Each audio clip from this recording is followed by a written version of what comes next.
Need both. We're good listeners, we don't. We don't need that. Because we have a number of new people, I think the best thing to do is first of all, go around the room introducing each other. But I do have on Zoom 3 different people, just putting that out there. There's Beverly Dratler, Karen Stone, and Pearl. And then we can, let's start from my left, Barry. My name is Barry. I'm from St. Louis originally, and I've been here since '85. Perfect. It's extra information. Judy Levy, Boston, here, we've been here 6 years. I'm sorry, I didn't hear your name. Judy Levy, Oh, you've seen me before. I have seen you, but I wanted everybody to know. It was Judy. Judy, I'm Rick Landy, so I've been here for 3 years. Levy. Alice calls. Snowbird. Snowbird. Myself, I'm Sandy, and I'm from New York. I'm from Marshall, Hartford, New York. Thank you. The Bronx. I love that. I'm Barbie Meyer, I live here. That's great. I'm Rita, and I'm glad that there's so many faces here. Yeah. I'm Steve. I'm from Illinois, Snowbird, what part of Illinois? up north, Where? Chicago area? Deerfield, Highland Park. Northbrook, I lived in Northbrook. Never lived there. Everywhere around. I'm Jamie, and I've been here, oh my God, 21 years. From New Jersey, the Virgin Islands, Pittsburgh, Chicago. You lived in the Virgin Islands? California. Wow. and Here, yeah, for 6 years. And then we stayed here 21 years since the record, right? I don't know. We moved so much. Why would you move out of the Virgin Islands? Because the tour. Too many storms, too many storms. Yeah, that's it. I lived there when there was one tourist ship a year. All right, and last but not least, Blue Ridge Street out there. I was here for 23 years, then I went to Omaha to see my grandkids, and now I'm back. he changed his mind. Changed my mind. All right, I'm going to as I always do, one of the things, and if you were at the lunch, you heard this little story, but Purim was one of my inspirations for the format of how we do discussions, which is to give everyone an opportunity to ask questions, not just my prepared kind of text. But of course, I also have a prepared text. The short story is I went to a community many years ago, and this woman asked me, how was Esther allowed to marry a non-Jew? And in that discussion or conversation, it was literally in a hallway. I gave her an answer, and she said, thank you very much. She said when she was a child in Hebrew school, she asked this question to the rabbi, and obviously this has to be many years ago, but he slapped her across the face for the question. And so she said she never went back to anything Jewish since then. So not just Hebrew school, it just turned her off of everything. And I realized that obviously that's not the right answer to begin with, but when you think about what can happen when you turn somebody away from Jewish life, how many generations are affected? It wasn't just herself, but her kids were affected, and she was a grandparent. And so I know her grandchildren, unless somebody later gets inspired, everyone was affected by that slap. I think there was a TV show called The Slap, by the way. But regardless, I realized that many people have questions and we don't really get the opportunity to ask, or we see a story like that and we become afraid to ask, what's that rabbi going to say, or how they judge me, and so there is a classic Jewish line that says Ein habaishan lamed, which is 3 words. Ein means no, baishan is embarrassed, lamed means learn. So the one who is embarrassed doesn't learn, meaning if you're embarrassed to ask a question, you'll never be able to learn. And so one of the formats that we like here is, yes, there's an informal side to this, which is that if you have a question, feel free to ask. I always bring a subject just in case it goes silent here. And I do know that this week is Purim. And so obviously we can totally talk about Purim. If you don't like the story or like the story, if you want to challenge the story, this is, it's a free space here. You can you can go any tangent you'd like on that. But if there are any questions, as well as on the Zoom, if you have a question, you can either put in the chat or just unmute your mic. And I'll make sure to repeat anything in the room that you don't hear through the mic. So, all right. But before the discussion, why would he slap him across the face? So so why would this rabbi slap her? Number one is, how dare you question one of our great historic leaders? Obviously, there's no answer. That's the short answer. The short answer is there is no answer. What could he have been thinking? Obviously, I'm assuming is that how dare you question one of our great heroines? That she's doing the wrong thing. Everything has to be perfect. But we know that life is not about perfect. Life is about growing. And so just to bring that point out, one of the reasons why we have the Purim story at all is King Saul, who was the first king of the Jewish people, doesn't finish the job. So he is tasked with a war against Amalek, which is the nation that attacked the Jewish people right when we leave Egypt. Haman comes from that nation. If he would have done the job according to what he was asked to by the prophet and by God, we wouldn't have a Haman. But he doesn't. And he actually loses the kingdom because of that. And God says, it's no longer going to be your family. He gives it to David's. But in that story, there's an interesting thing. I took a class that kind of compared the two. King David also has, his history is colorful. We know the Bathsheba story. And I'm not going too into the details on that, but they show in this class the difference of how each of the two kings replied or answered to the prophet that approached them and said, you did something that's incorrect. King Saul begins with a cover-up. Like, no, I didn't do anything wrong. King David immediately says, I was wrong. And so King David teaches us an important lesson in repentance, if you want to call it that, and also being a human being. We are entitled to mistakes, but what do you do when you are caught or when you realize you've made a mistake? That's the difference between the two of them.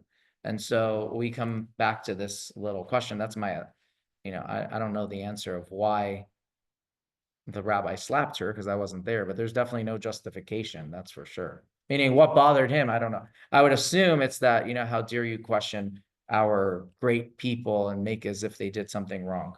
But the questions are legitimate. They're allowed to be asked. They could be wrong, right? A question could be wrong, but you got to be able to ask it and then be educated why it's a problem, why your question wasn't right, or why the way you asked the question was incorrect. There's that too. But over here, it's definitely. Isn't it also, in previous times, when children ask the parent, a question they didn't want to answer, didn't know the answer, they would say, it's not kosher, don't, it's just not kosher question. So it's possible. Just to repeat that, yeah, I'm sure there are parents who their way of staying away from the question because they didn't know the answer might have been by saying, you can't ask that. That's not, but I thank God have not grown up that way. But it's possible. I mean, you try to shield your children from certain things. I'm sure certain types of situations would warrant different types of answers, the white lie, as we call it. But to say that a question is treif, to use that word, is a very, and I share this here a lot, so I'll just share it again. There's a beautiful essay by Rabbi Jonathan Sachs, who of blessed memory, and he shares what qualifies a Jewish question, what makes something a Jewish question. And he shares there are 3 criteria. Number 1 is that you're asking in earnest, like you truly want to learn. You're not asking just to kind of push it away. And the example that he gives is Passover has the 4 sons. If you look at the question of the wise son and you look at the question of the wicked son, they are the exact same question. What are we doing on this night? The difference is that one of them is asking because he doesn't want to be at the Seder. And the other one is asking because he wants to understand Passover and the Seder better. And so that's point number 1 that he says. Number 2 is some questions we won't get the answer to. And so one of the example that he gives for that is, for many generations after the temple was destroyed, people prayed, and we still pray. It's in our prayers. It's in our grace after meals for the rebuilding of Jerusalem, right? That we should all end up back in Jerusalem again. And at a certain point at the late 1800s, early 1900s, there were communities that began to question that. It's like, what a wasted prayer. Let's remove it from the prayers. And then you have 1940s and 1948, and all of a sudden you have this renaissance to Jerusalem and to Israel, and people are starting to think, wait, maybe there is this hope. Now, that's not the same. When we say rebuild Jerusalem, we're still praying that for that because we talk about the temple, but the concept is so much more relatable now. It isn't so far off. And then the last thing he said is that some answers do not come from just answering a question, but you have to live it. And the example that he gives is if you want to understand Shabbat, for example, you can't just, no one can tell you Shabbat is so beautiful because X, Y, and Z. You sit with the family. You have to live it to really appreciate it. And I share that if you are into classical music and you want your children or a family member or a friend to also appreciate classical music, you can't just tell them how special it is. They have to listen to it, start to appreciate it, and slowly they'll come to enjoy it. That's the same thing for wine. You don't just start liking wine. Maybe if it's sweet and bubbly, but if you're talking about like a proper dry wine and things like that, you have to taste it and live it and drink it. So those are kind of the three criteria that he says that make a question a Jewish question, that you're truly searching for an answer, not just to push it away. On that note, yes. There's a program right now that's being run called Hot Day. It's perfectly timed for this, and it shows Saul being Saul. He lost his humility. He was more important than God, essentially, and God didn't like that. So he sent his person to admonish him and didn't take the hint. Right. And so he was, kind of struck down, had hallucinations and so David was on his upswing, and it's an interesting story. So you're taking this in a in-person class, or it's something on TV or something. Okay. All right. So that was just if anyone's interested in hearing the perspectives. Thank you for sharing it. If you remember where it is, we can share with people. But it's on one of the streaming services. Okay. Either Netflix or. But the difference of King David, or kind of the history of King Saul and the transition to King David. Right. Okay. It starts out with actually. Got it. All right. Thank you. Good story. It's a real story. So since we're not going anywhere else, I had already shared this with the rabbi, and I also was turned off at 13 by my rabbi, dear Rabbi Cohn. And Was he dear? Hmm? Is he still dear? Oh, just checking. No, but he definitely turned me off. And so what did he do? We're at the holidays, and he decides to stop the service. We're supposed to be asking for forgiveness.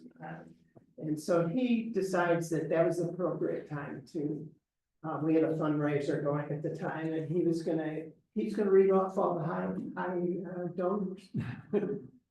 And so at that point, I said, this is about, business, this is money, this is not about, religion at all. And I just thought it was ridiculous. And as you start to look around you, what goes on?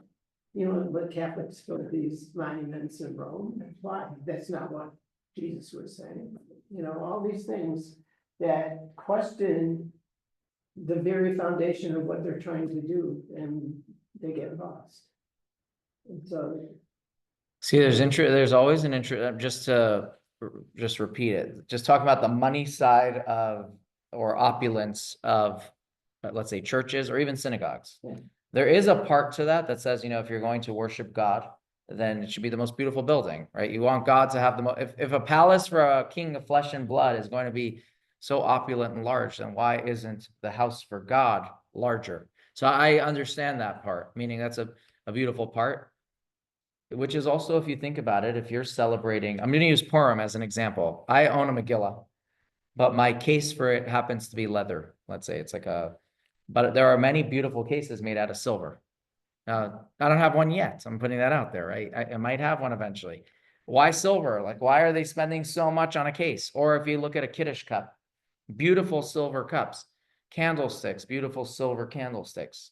The reason is because when you're doing a mitzvah, you want to show how important and beautiful it is. Just like I'm using an example, for your significant other or spouse, you spend to show them how much they are appreciated. And so it's kind of, think of God as a relationship. Now, not transactional, it's not about money, but it's about caring and showing their value. So yes, there are ways that that could also be misskewed. And I look at a high holiday service, I am assuming, I'm not judging a rabbi in that situation because I wasn't there, but I'm assuming this is like 2 times a year and it's within 1 week, he gets to see his people. Oh, That's it. Right after that, it's like, I'm going to take this opportunity, but you're right. I do know that people go to different synagogues, and a lot of the Orthodox synagogues after the high holidays, the first Shabbat, and some of them might do this on Yom Kippur for all I know, but big on Yom Kippur. on Yom Kippur. But after the high holidays, the first Shabbat of the year, they'll do an auction for supporting the shul. I remember like as a younger teenager going to a shul like that, and that was I hated that Shabbos. Why? I'm not one of the givers. So like I'm sitting through an hour and a half literally of like an auction, paying for the lights. That's they're raising funds for the electricity of the year and paying for the wine for the kiddushes. And for me, who's not a participant, and I would say for 99% of the room who's not a participant, it's like, wow, that's an hour and a half of schlep. But I also like understand that for them, this was like the opportunity, everyone's in the room. And so I look at it from both sides of that. But I do know that there's a time and a place. And I do hear from many people, you're not the only person. There's a shul in town that does something like that on Yom Kippur, more of an auction, not a saying who are the funders. And there are people who definitely don't like it. But they're doing it because their largest crowd. They don't get another opportunity like that. So there is a money side of every synagogue that keeps the lights on, if that's the right word. It's interesting. It's called a gala. Well, It's called a gala. no, not that. That's all. They don't, you don't get as many people to the gala as you get to the high holiday service. But I totally know what you mean. A friend who grew up in a very small town in Wisconsin, and he was Catholic. And what turned him off to Catholicism is that they would post on the door in the church who the high givers were at the door. Well, Federation, in the East, it was UJA. Right. Originally, not Federation. But they print a list of givers by amount, how much you've given. And I think it's a matter of covet. If you're in the $100,000 range or above, you're big stuff. But you have a choice. You have a choice if you want to take your name off of that. Right. Well, I was gonna finish by saying that when they start, I'm not a believer in that. But when they started doing that, my husband owned a sizable business in Pittsburgh. And we put it under the business name. And as individuals, we gave through the business, and then the business gave. So our names specifically right. were not on there, but that's, I'm sorry to say this to you, you don't love me anyhow. It's a racket. It's a racket. Well, so I'll tell you something interesting. Maimonides talks about the levels of giving, right? And so, yes, the greatest level is where nobody knows that you've given. Isn't that Jacob's law?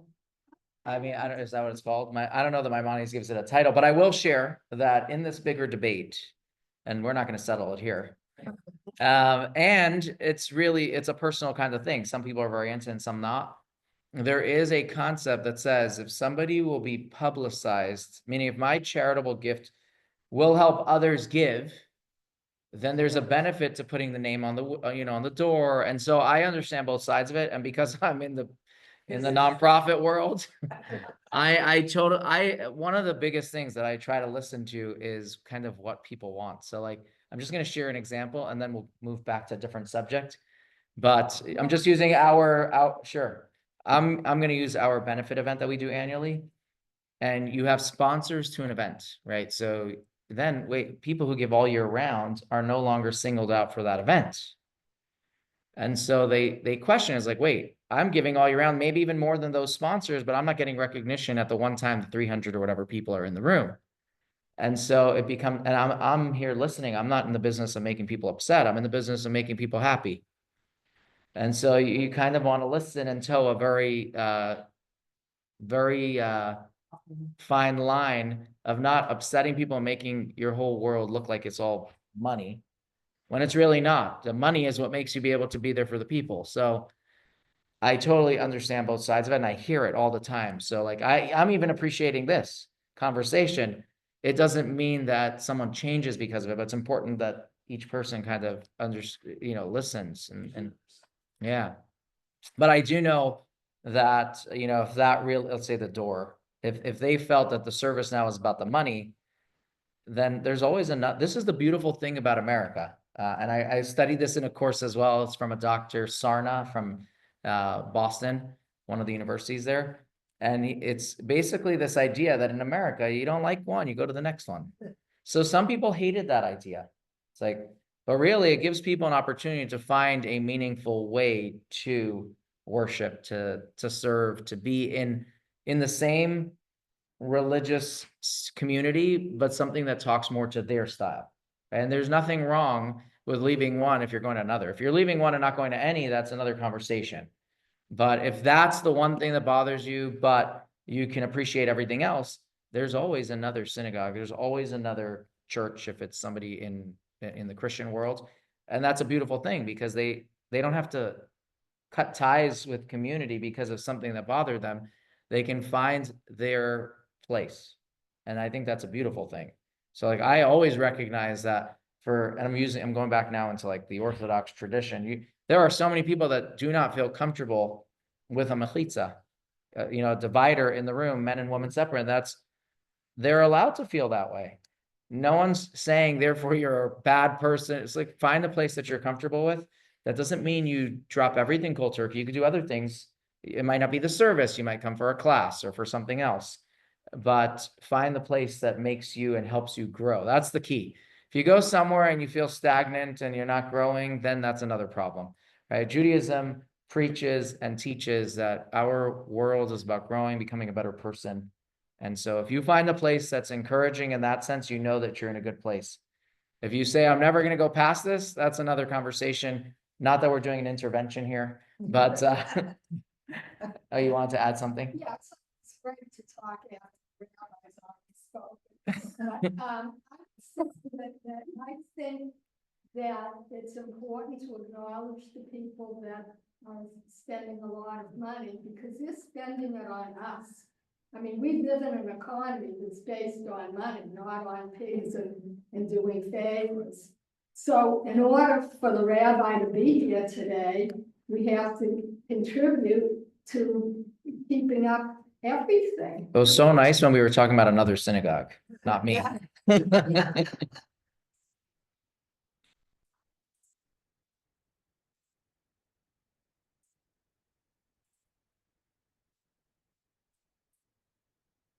People recognition at all. So it's very important to me. And I think we should acknowledge the people who have given a lot of money because they are giving it to us. There's also a personal thing, if you're giving, and it's not as much as somebody that's really wealthy, but you're giving, you should look at it as I have given what I can give. Right. And it's a personal thing, and don't look around to everybody else. Right. There is this concept that's just on that same note that says, okay, my 50 cents is another guy's $500. And so the problem is we live in a world that's all about the dollar number, but really you might have stretched into your pocket much deeper than the guy whose name is on a building. So yeah, that's a very important point. You want to add something? Give to something having nothing to do with my ability. I want to be included. And so Interesting. that's why I give. So it's kind of like a fraternity of sorts, like you're now part of something bigger. Yeah. Not for the friendship part, meaning you see something that's doing good work and you want to be part of that good work, or differently, or for community. Yeah, Both. I wanna be part of the good work and I wanna be recognized, I just want my name. Gotcha. As a partner. Fight my way. Right. I get it. Cause I'll never be beating. Right, being right. Top of the list. I get it. Right, so these are, I get it. Some people, and by the way, I think this kind of goes back to like, some people want to see their name on it. And some people don't want to see any names on it. Like they want to see the good work, know that they're part of it, but not part of the recognition part of it. I mean, it's a lose-lose conversation in that regard. You're always going to find someone who sees it the other way, but also acknowledges it still needs to happen. You still need to be part of it. And so I don't mix in on that. I listen. That's kind of what I try to do. But in Judaism, the highest form of giving Is is not to. to not, no one should know exactly. That is a Jewish value. Actually, the greatest form of giving is like the classic story to teach the person how to fish, right? A loan that you put them in business so they actually work rather than, but still anonymously, right? There are some very famous stories in our history that talk about this idea of misers. Have you heard of a miser? Right? But there are some very famous stories that after the miser dies, the community all of a sudden starts saying, wait, we need, who's supporting the poor? All of a sudden their accounts in the stores are closed, and no one ever realized that this guy who we've been picking on for their entire lifetime as the most stingiest of people has really been doing all this charity, just no one knew. Anonymous. And so there is a very famous story, and I am sorry, I don't remember the rabbi's name. I think it's Yom Tov Lipman something, who actually asks to be buried next to this miser. Everyone knew him as the miser, but really he was the guy who was supporting all the poor of the town, every institution. I can find it. It's a very famous story. And like one of the things I've started doing with my son this year, Shalom, he's 8, is basically every night we had on, I'm gonna say maybe in January, or I think it was January, it was right after Hanukkah. There was a book sale at his school.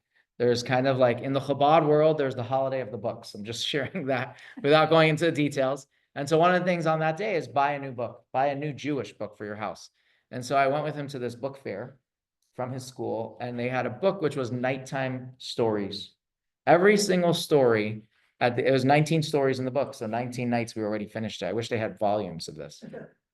Every story, at the end of the story, it's a 2 to 3 page story. And it's stories of our history. So it could be from the Talmud, it could be from the 15th century. It just has Jewish stories. And there's always a lesson at the end and a question to the reader, or here to my sons, like, okay, do you see yourself, doing this, or did you do this today, etc. And so it was great.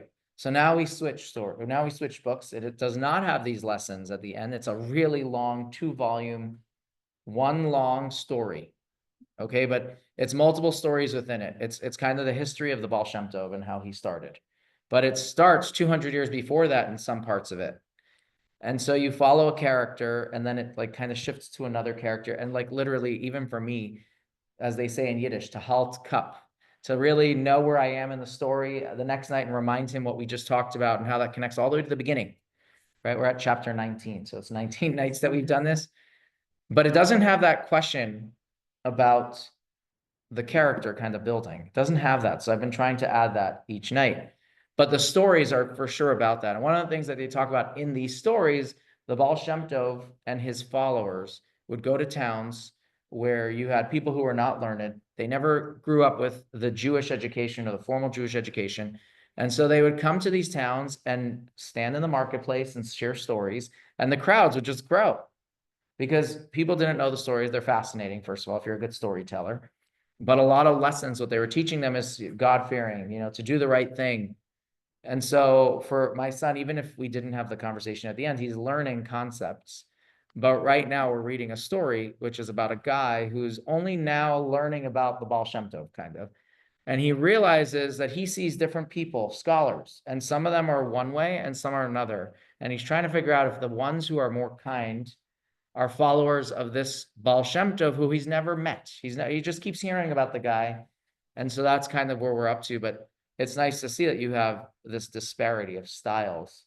And in one of the stories, it's basically 2 brothers-in-law that he is mentioning how he sees the difference. One is like all serious and doesn't really want to do classes for the community, only for the scholars. And the other brother-in-law is like so nice and outgoing and even helps his father-in-law in the business when he has time.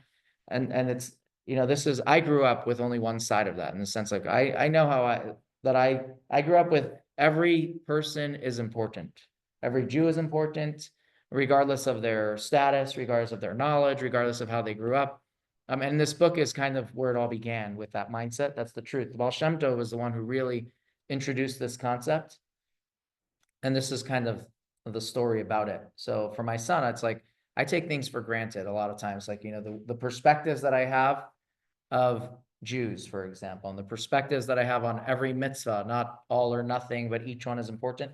I grew up in a system, a family system, if I can call it that teaches one way. But people grow up, you go to Israel and you see, I don't have to tell anyone that there are people throwing stones who are Jewish at other Jews, right? Here too, I hope not. It happens here? I don't know, I hope not. I haven't heard, probably you're right. Few ones are here. Yeah, but like when most people learn about this in Israel. True. But I do, that's probably true though. In America, you'd find, I think you're right.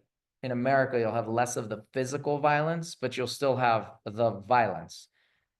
Now, again, it's a tiny, tiny percentage, but that percentage is always so loud because it hurts us. It hurts all of us. So I think that when you come to the Purim story, just to blend these two conversations, there was a part of the story that was very similar, that you had Jews who were living the right way according to the Jewish way. I'm using that word. And then you had others who were very into Achashverosh invited us to the palace. We made it in life. We are now like the common citizen, and we can do whatever we want to do because they could.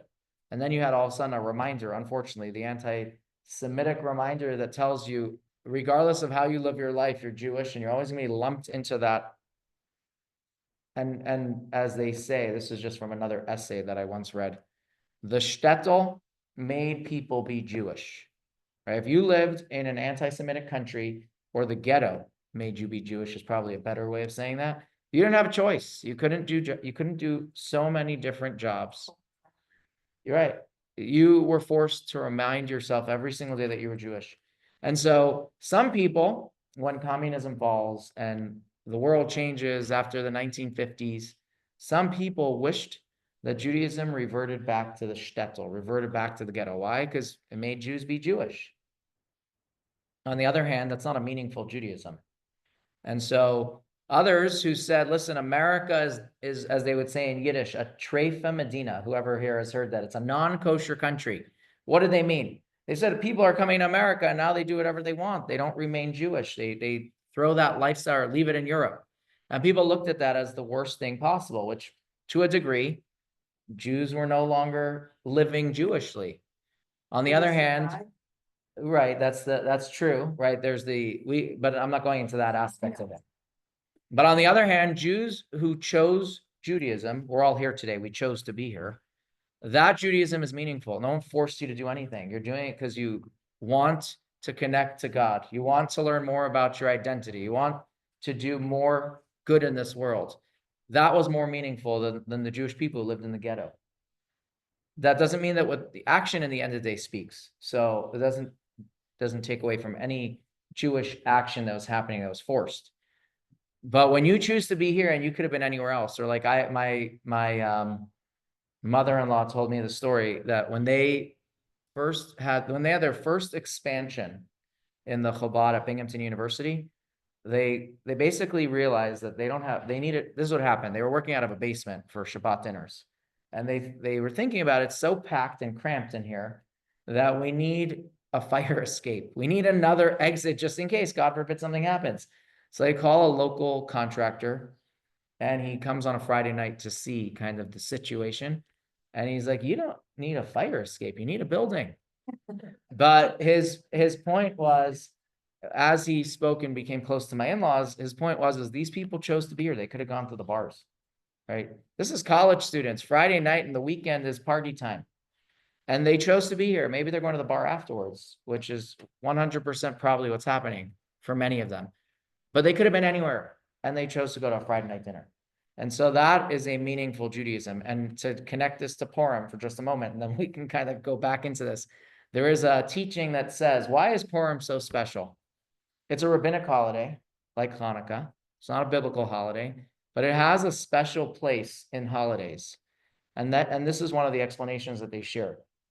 The Jewish people received the Torah at Mount Sinai, right? When they received the Torah, there is a concept that says we were forced. When we received the Torah at Sinai, there was a level of God forcing it upon the Jewish people. And there are two ways that people explain this. One is a medrash that says that God lifted Mount Sinai over the entire encampment of Jews and said, if you don't take my Torah, I'm going to just put this down right here on top of you, and this is going to be your burial spot. Right? There's a medrash that says that. That's what it means it was forced. And he literally said, you better do it. But there's another classical teaching that says that's not what happened. But think about this. If somebody is so kind to you, has saved your life, taken you out of slavery, given you food, water, clothing, and is bringing you to the promised land, you've witnessed miracles of the plagues. You've witnessed miracles of the splitting of the sea. You're witnessing a daily miracle of food, clouds that protect you. And then that benefactor says, would you like my Torah? Are you going to say no? You've been overpowered with love and kindness. It's very difficult to say no to somebody so great. I was on CNN's website 2 nights ago, and I was just flipping through, like scrolling down the news, and they had a video clip at the bottom, which was part of a larger series of a Jake Tapper, I'm going to say, presentation of sorts about the FBI sting, maybe in the 70s, trying to catch senators who would take bribes. Yes, outscam. Okay, so I was watching one. Okay, thank you. Thank you. Okay, so for me, it was interesting. I'm watching a video, like it's not just audio, it's a video. 1970s, a senator who was offered $50,000. That's this week's, I guess. Yeah. And he says no. And if you think about it, it's so easy for people to get caught up in, this guy helped you for your campaign, and then he helped you for this, and then you tell him no to something. It's not easy, right? So it is a big deal. That's kind of the line of questioning that he's asking this senator. He's like, how are you able to do that? Or was it easy? Have you been offered by others? Like, it's not so simple. Of course, we believe everyone has a great moral compass and they would never succumb, blah, blah, blah. But it's not how it works. By the way, an interesting thing in the Talmud, they share, I think it's a story that says, even if you were just offered the bribe, you are already affected by that person. And if you're a judge, you have to recuse yourself from that case. Even if you said no. That's how powerful bribery is.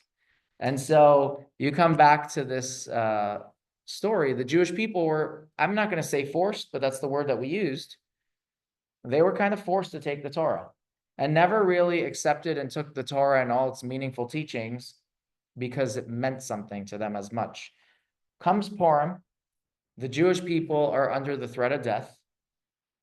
And it says that when we accepted the Torah, when we connected to God during the story of Purim, we now did it because it meant something to us. We realized the value of the Torah, its teachings.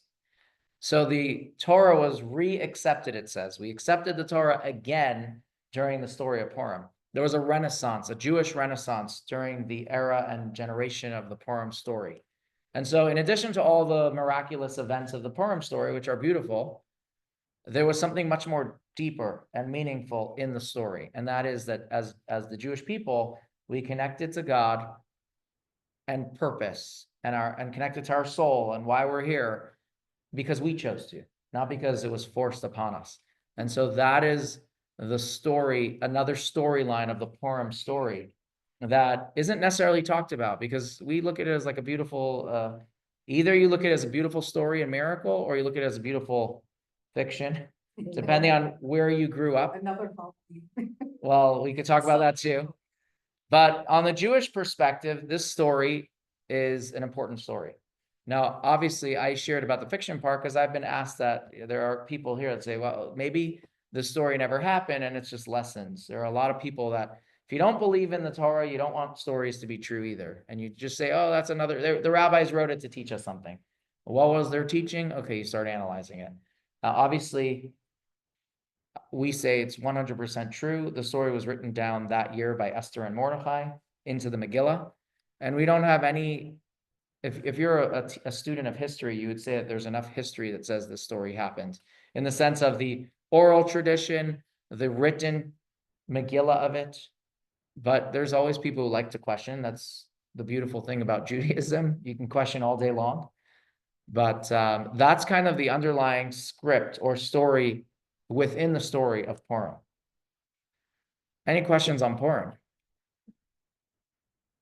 I'll share, if not, some of like the interesting traditions that are within. I think the story in the nutshell of it, most of us know. I'll do a quick recap. There are 10 chapters in the story of Esther when you read it in the Megillah.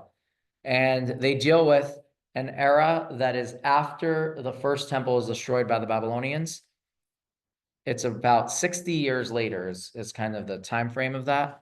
And you have Achashverosh. I'm using the Hebrew pronunciation. I think he's Xerxes or something. And if you look in the history books, is the king of Babylonia. He is married to the great granddaughter of the king Nebuchadnezzar, who destroyed the temple. And they're celebrating. Why are they celebrating? First of all, they are the leaders. They rule the world, 127 countries. They're making a party, a 180-day party, and then a smaller, more intimate party. At the smaller, more intimate party, Ahasuerus asks that his wife, Vashti, the queen, come out to the men's party and show off her beauty. Now, I'm adding now a commentary here. Why doesn't she show up? She refuses. Technically, she is not morally of great morality and moral thoughts. So why is she saying no? So the Talmud asks that question. They say, wait a second. She would do this on any day. Why is she saying no this time? By the way, showing up means naked. She's showing off her physical beauty. And the reason that the Talmud says is there are two answers that they give. Either a miraculous ailment happened to her so that she wouldn't, which was leprosy, or she grew a tail. The Hebrew word is zanav. Okay, there's a big debate on commentaries if it means literally a tail. I'm going to just share a little, just touch it. One is a tail is just a word used as something extra on her body, right? It doesn't mean literally a tail at the backside. It means something that doesn't belong there appeared on her. So some people say it was actually on her face, which is why she didn't show up clothed, right? If it was something that she could cover, she could have shown up anyways. So again, I'm not going into that. For whatever reason, she doesn't show up. Those are already commentaries. She refuses to show up. Ahasuerus is advised to kill her. Why? Because for the betterment of all husbands. If you look at the line, it's a crazy line. The advisor says, if your wife refuses to listen to you, what about all of our wives? We're in trouble. No one's going to listen to us. You got to kill her and make a statement about this. So no, we don't have a rebellion. That's what happens. The next day, he's like, what did I do? They make a beauty pageant. Esther, who is Jewish, who is the cousin of Mordechai, and many commentaries say married to Mordechai, wins this pageant. She doesn't do anything to make herself look beautiful. She doesn't do the makeup and the perfumes that everyone else does. And she still wins. Mordechai has advised her and told her and instructed her to not share that she's Jewish. The story continues that Mordechai every single day goes to the palace to just check on her. He overhears a conversation. Two guards who speak a different language than the capital city's language are plotting to kill the king. He understands all languages. There is a Jewish teaching that says if you are a member of the Sanhedrin, of the great court, which Mordechai was, you needed to speak all languages, because how can you adjudicate a case with somebody that you don't understand? So you would have a translator. The problem is a translator loses nuance. And so if you really want to understand an argument, you have to really know their language. And so all of those judges knew all languages. So Mordechai overhears this conversation, reports it to Esther, who reports it to her people, who reported to the king's people, right? It sounds like that. And they find out that this is true. They kill those two guards. And he is written in the book of Chronicles of the king that he saved the king's life, Mordecai. Haman was promoted, and he asks that every single person who sees him must bow down to him. So if he walks in the street, you got to bow down. Mordecai never bows down to him. Now, why not? Jewish law does not say you can't bow to a person in the sense of deference and respect. He wears a idol. He wears an idol on his necklace. And so Mordecai says, I'm never bowing down to an idol. This makes Haman seethe with anger every single time he sees him. And so he decides he's going to destroy the Jews, all because of Mordecai. And it's going to be a year later. It's a lottery that he does, which is why the name of the holiday is called Purim. In Hebrew, Pur, not poor like P-O-O-R, poor, but the word for it in Hebrew, or probably in Persian, is a lottery, is Pur. So Purim is lotteries. That's how he decides the date. He says it's a great month this month. Why? Because Moses dies in this month. It's not a great month, clearly, because we have a lot of good luck in this month. But he didn't know that Moses was also born in on this month. He just sees that this is probably a good time. God will find favor in his argument rather than in his people. And so he comes to the king. This is one of the more fascinating parts of the story.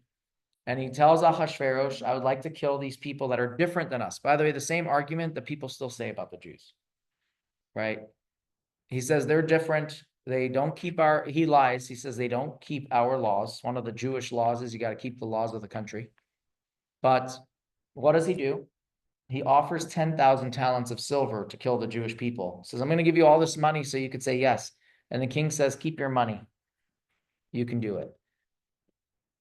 Why do we only boo Haman? We should be booing Ahasuerus too. He's equal. But we'll come back to that. So story goes, this is great. It's happening. Mordecai immediately begins to mourn, puts on sackcloth, ashes, sits outside the gates of the palace. He's crying. Esther finds out, sends new clothes. What are you doing? He says, what do you mean? We're going to all die. And he says, this is your opportunity to save us. And she's very not comfortable with that. And so he tells her, salvation is going to come to the Jewish people. And if it's not through you, it will come through someone else. But maybe this is the reason why you were chosen to be queen, right? In other words, this is the hand of God. And so she rises to the occasion, but she's still nervous. She says, the king hasn't invited me for over 30 days into his chambers. And so if he doesn't want me and I show up, he's going to kill me. And so she fasts and asks all the Jewish people to fast for 3 days. She goes into the king's chambers. He accepts her happily. And he says, what do you want? I'll give you half my kingdom. And she says, I just want dinner with you and Haman. Haman. I use the Hebrew pronunciation. Yeah. Okay, perfect. They have a dinner. Haman, at that dinner, king asks again, what would you like? And she says, I'd like another dinner with you both. They set up the date that night. And this is kind of the climax and the story where it changes. So the Jewish people in this time are repenting. They're all asking God to, forgive them, take away the decree. Mordecai in that story, it says he goes over to the kids and he asks them to say a verse to him. And from the verse, they would come home from studies.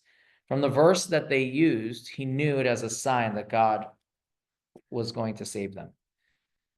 But anyways, coming back to the story, that night, Haman is seething. He sees Mordecai again after that dinner. Mordecai didn't bow down. And so he tells his wife that I can't take it anymore. We need to get rid of him. And so they decide they're going to build a gallows, very tall, and Mordecai will kill first. The rest of the Jews will take care of on the date, which was about a year later.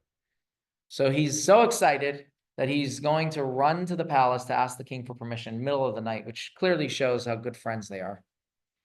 That night, the king can't sleep. They bring out the book of Chronicles of the king. They read the story that Mordecai saved the king's life. And the king says, what did we do to thank him? They say nothing. Haman walks in at that moment. And so he says, hey, Haman, what should we do to somebody we want to honor? He is a narcissist. He says, of course, he's thinking about me. And by the way, that's written. It's kind of like a soliloquy. It's written in the story that Haman says, who would the king want to honor more than me?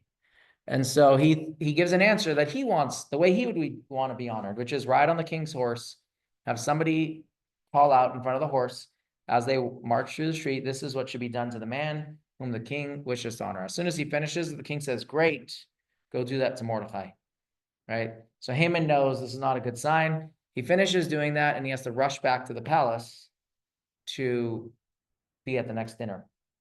His wife already has told him this doesn't look good. Comes to the palace. Esther says, there's a person who wants me dead, my people, etc., etc. Who? She points to Haman. The king is so upset, he walks outside for fresh air. During that time, Haman pleads for his life and trips onto Esther. And the king walks back in at this moment, says, not only do you want her dead, you want to do it while I'm in the house. And so at that moment, he knows it's over. An advisor speaks up and says, hey, by the way, they built a gallows. Let's just hang him on there. So Haman is killed right away. The thing is, as we know the story, the decree of a king in that era or of that kingdom could not be rescinded. And so now the Jews have a problem. There is a decree that says you can kill every single Jew on the 13th day of Adar, which by the way on the calendar is in 2 days. And so Mordecai is promoted, first of all. Esther and him now they are in charge of the estate of Haman. They write a new decree that says the Jewish people can defend themselves from their enemies on that day. And that is how you have Purim, the day that the Jewish people saved themselves, is the holiday that follows that day. The 13th, we fight back, we get rid of our enemies. In Shushan, the capital, they ask for one more day. And so therefore you have Shushan Purim. Who here has heard of Shushan Purim? You have? Shushan Purim is the day that Shushan celebrates Purim. We don't have a Shushan anymore. Shushan was a walled city. And so the only place that celebrates Shushan Purim today is Israel, Jerusalem specifically. So they don't celebrate it this year on Friday. In Jerusalem, they'll celebrate it on Sunday. And so if you live in Jerusalem, you don't celebrate it on Friday. You'll celebrate it on Sunday. So this is kind of the end of the story. The next year, they make it into a holiday. How do you celebrate the holiday? You read the Megillah of Esther twice, night and day. You have a festive meal, thanking God. You have a mitzvah to give charity to 2 poor people. And lastly, you have a mitzvah to give out 2 foods to 1 friend. So on Friday, for example, our party here, if you join it, you do all 4 of those mitzvot at once. You'll have the Megillah reading. You'll have, what is a festive meal? It's always important to know how Judaism kind of calls a festive meal. A festive meal means typically, traditionally, a meal is when you wash for bread. But again, even if you don't eat bread, having a meal that is for Purim is a festive meal. So we'll do a brunch here. It'll be bagels, lox, cream cheese. That constitutes the festive meal. We'll give out shalach manis or mishloach manot that you can do a table swap or give it to somebody else later. Table swaps just so you get to keep one, obviously, that's important. And following that, there's charity that you can either put on a table, there's charity boxes, or you give it to somebody that you know that is not able to. Or if you're part of a synagogue, a lot of synagogues will say, listen, we'll give to the people that we know, you can give to us and we'll help you fulfill that mitzvah. Like for me, I've done over the past couple of years, and I'll just share something I read in a minute. But there are certain charities that I've been giving to, one's in Israel, one's in Florida, that I know help people in need. But meaning it doesn't have to be local, but it is always nice to give locally. So because there is a pyramid of charity that says you start with your own city, start with your own family, start with your own city. And so I also make sure to give here as well. But there's also a beautiful thing about giving charity to Israel. So I kind of try to do both. But there is a thing that says you got to teach your children this. And so when is a child obligated in giving that? Is it at 13? Is it at 20? Like, what's the right age? And so for my children, we already give them like a couple dollars, there are different baskets in the synagogues that we go to that say for the poor, and you can put it in yourself. But again, it technically does not have to be to a Jewish organization. So if you're giving, I think it's always important to give to your people meaning your own people. But if you also wanted to give, if you're supporting in general homeless shelter or something, those are very good charities. And so this isn't about telling you where to give. It's about saying, give something on that day, whatever you're able to. There is a tradition that Thursday is a fast day known as the Fast of Esther. And a lot of people wonder, okay, how did this become a fast day? Bless you. How did this become a fast day? And so there are a couple explanations to that. Number one is Esther fasted for 3 days before going into the king's palace, which is, by the way, counterintuitive. She's worried that the king's not going to want to see her. You would want to look as beautiful as you can with enough energy and nourishment. And meanwhile, she fasts because she knows that this is all from God. And so in Jewish tradition, whenever we want God's favor and blessings, you find that fasting was one of the ways that people would do that. For example, and this is what I'm getting at, there is another answer, like when you read in the Code of Jewish Law that it says fast on this day. And by the way, it is a very lenient fast. For people who are unable to fast, you don't fast. But it says that why do we fast on that day? Because probably, this is how it writes it, the Jewish people on that day fasted. The fast of Esther was on Passover. Like when Esther actually went to the king, it was during Passover. So this is clearly not the day that she fasted, if it is her fast. It's just symbolic that she fasted. But the Code of Jewish Law says a totally different explanation. It says we fast because they fought a war, if you think about it, on that day. And for sure, if they were fighting a war, Jewish tradition is that the soldiers would fast on days of war. I'm reading this and it's like, wow, you need energy and we're saying go fast. Why? Because God fights our wars, meaning in the end of the day, we know that whatever happens in this world is with God's blessings. And so if you want God to fight with you, you try to do the right thing in God's eyes to help you with those extra blessings. I find that quite fascinating. And in the Code of Jewish Law, they continue and say, even Moses fasted on the day that they fought against Amalek in the desert. Again, counterintuitive because you need that strength. But we know that our blessings come from God. And that's one of the, if I'm going back to the underlying message of the Purim story, is that the Jewish people in the beginning of the story go to the king's feast. One of the commentaries says that why were they punished? If that was their mistake, what were they punished for? For not eating kosher? The feast had kosher food. It says it had every single food a person wanted, which means if you asked for kosher, they had it. So it can't be that they were punished for eating at this party. So one of the commentaries explains that they were punished, according to this commentary, because they felt like they made it. Look, the king invited us. We don't need God. The king brought us into his circle of friends. We're here. We made it in life. And unfortunately, we were reminded in that story just a couple months later that Haman doesn't like us and he doesn't care about our feelings of the king inviting you to the party. So in the end of the day, Jewish tradition is that when you have an issue, of course you go diplomatic as well. But you always have to remember to turn to God and ask for salvation. And so that's kind of this message within this story, this additional message of Purim is that when you're having an issue, the answer to anti-Semitism isn't to educate others. Or I should say it's not exclusively to educate others. It's really about turning inward and celebrating who we are, which is a huge, throughout history, we can kind of study that forever. But the Jewish answer is, you're not going to change people's minds, right? Some people, their minds are set. What you can do is be proud of who you are and focus on that beautiful mission that God gave us and put us on this world, which is to do the right thing, to teach others by example. And that's really the Purim message of sorts as well. Last little things on Purim, and then if there's any questions, just some of the traditions. We eat hamantash, and if you didn't eat a hamantash on Purim, you're still good. Just want to put that out there because it's just something that we on our own have added to the traditions, right? The 4 mitzvot are what are required by the rabbis, but hamantashen is just a food. Grogers, booing, these are all additional things. Dressing up, an additional thing, but I'll quickly run through them. Hamantashen are really only brought, I think the first texts that you find are like in the 15th century that people ate hamantashen. They are a German pastry known as tash. A tash is a pocket-filled pastry.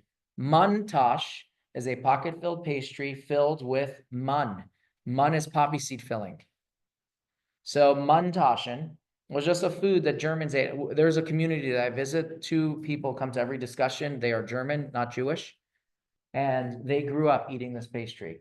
Now, one of them might have a Jewish connection, and so it might be that's why he's been eating it. But this is something he grew up on. He did not grow up in a Jewish household. He grew up going to Catholic church. Now, the thing is, how did it become hamantashen? Just a play on words. Haman's house. So myth, right? A lot of people say, why do we do a 3-corner pastry? Number one is Haman had a 3-cornered hat. Number two, he had pointy ears. There's no texts that support that. But yes, if you go to Hebrew school, we all learn that. But really, this is the real background is poppy seed filling pastry. Why a pocket-filled pastry? And then I'll come back to poppy seeds. The miracle of Purim happens without God's name mentioned once in the story, meaning an entire domino effect of natural events is the story of Purim. It happened to be that Esther was chosen because she was the most beautiful.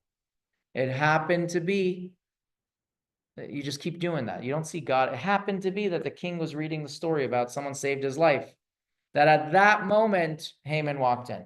Right? All of these things can be naturally. If you don't want to look more deep into the story, you could decide it's all chance and coincidence. And so because of that, the story is hidden. It's you got to like take a bite out of the pocket pastry to know what's inside of it, to know the filling. And that's where the hamantash comes from. There are people who eat kreplach, which are the dumplings that are filled with ground beef a lot, or chicken, if you depending on how you grew up with that. Same reason. It's cloaked. And this is the same reason why people dress up, because behind that mask and costume is somebody, right? God was behind the story.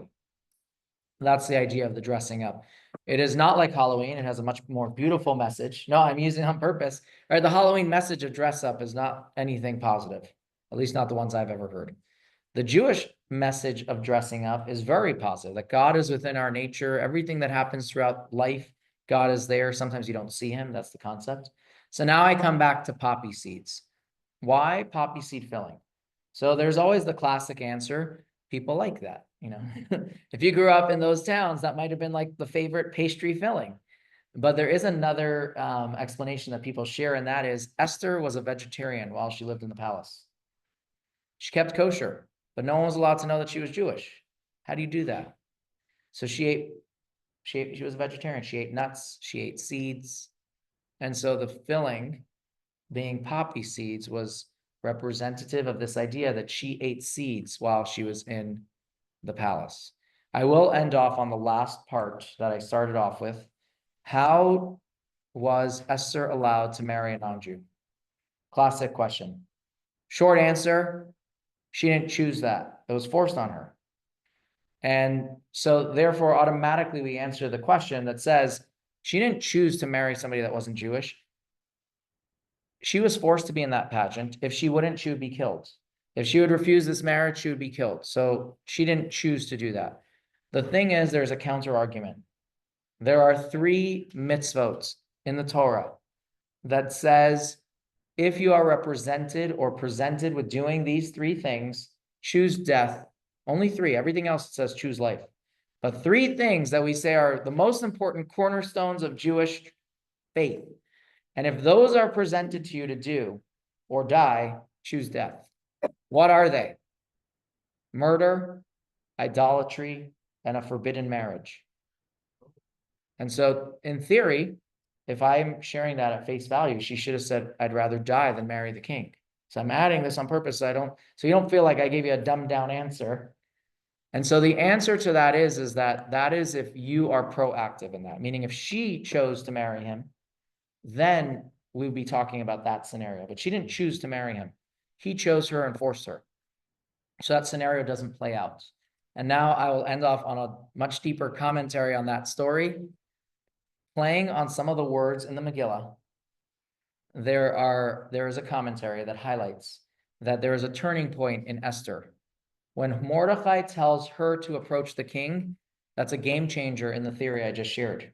She is no longer being forced by the king. She is now approaching the king. And so she is afraid she is going to lose every Jewish connection that she has because it's no longer forced. And now she's doing something that she should be refusing and choosing death for. And but she's saving the Jewish people.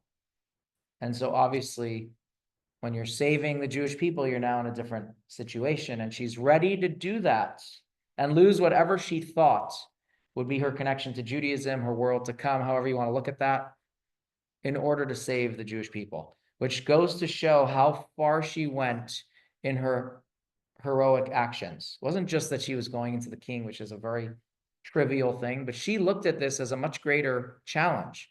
Like she's throwing away Judaism. She's doing one of the carnal sins, and she still rose to the challenge. That's one of the commentaries on this to show you kind of the depth of her reluctance and also initiative. And so that's the short, long answer to this woman's question about how Esther was allowed to marry the king. The short answer, if somebody asks you that, is it was forced. When you're forced, the Torah never punishes somebody who is forced to do something.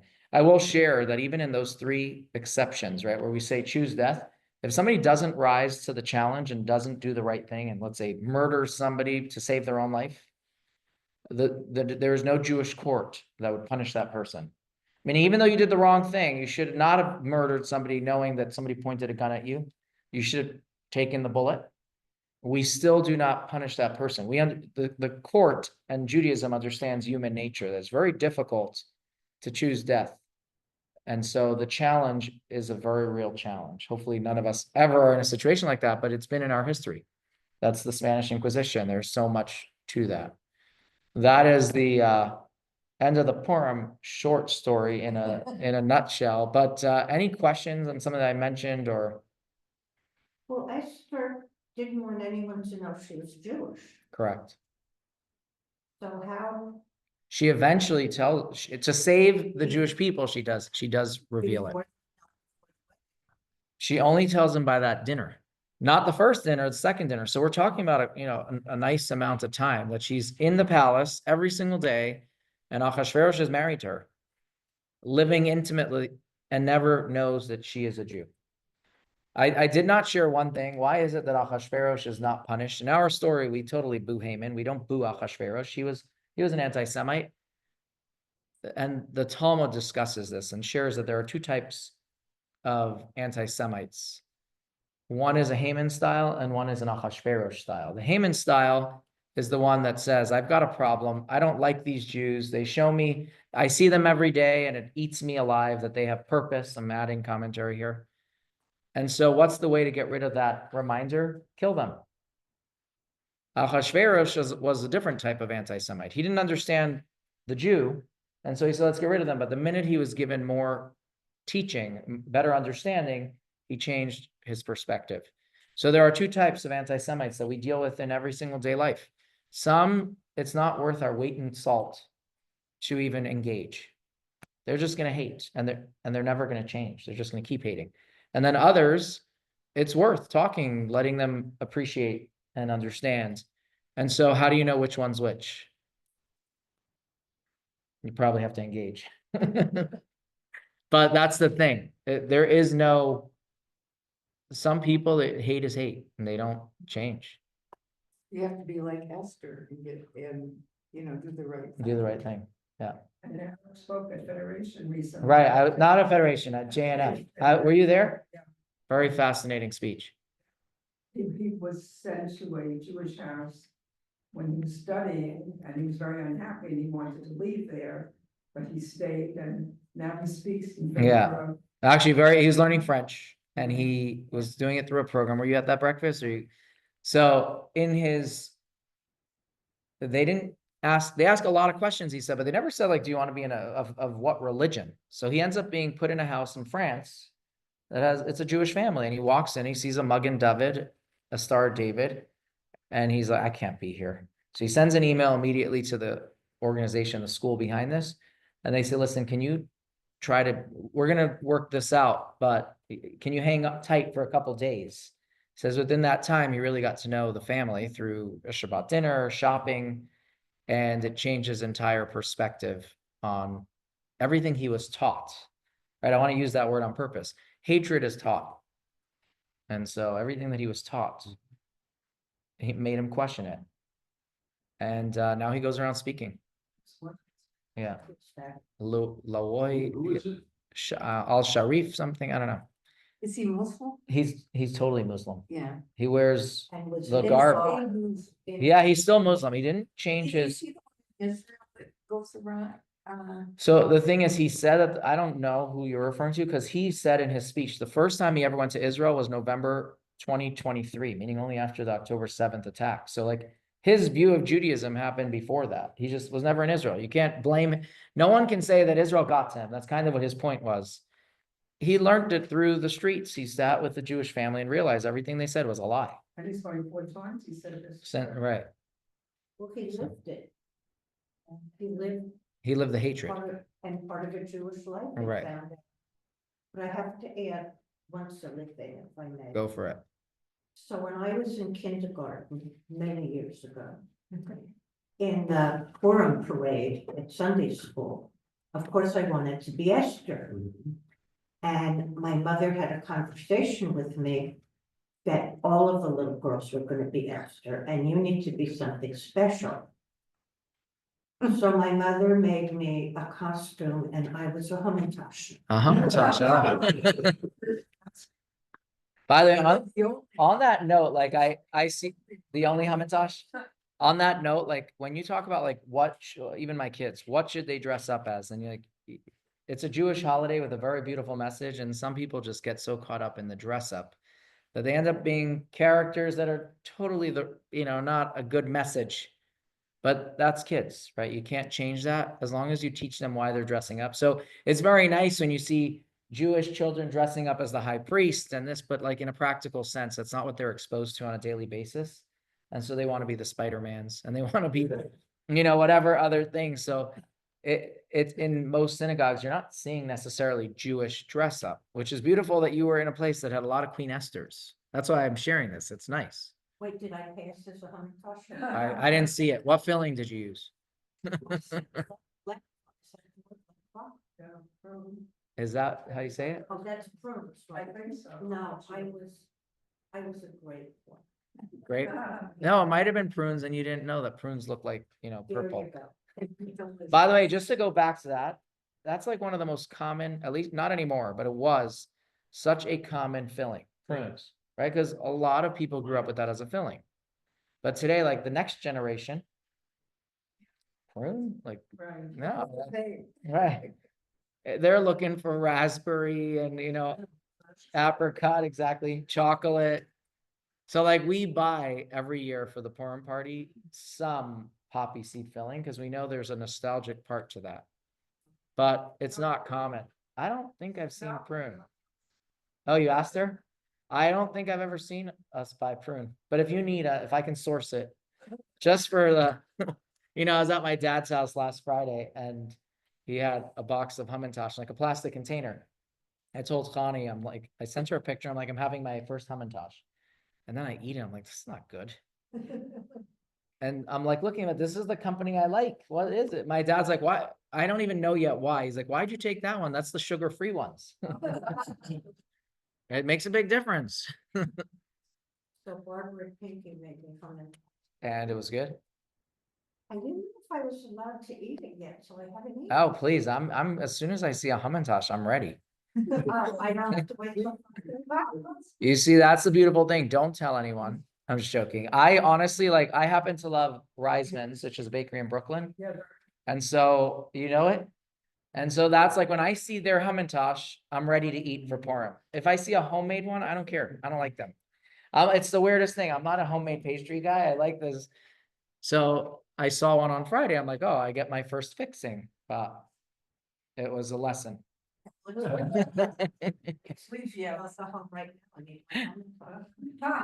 Anyways, well, by the way, the formal part of this discussion's over. If anyone needs to leave, I'm here to schmooze, but just By my parents.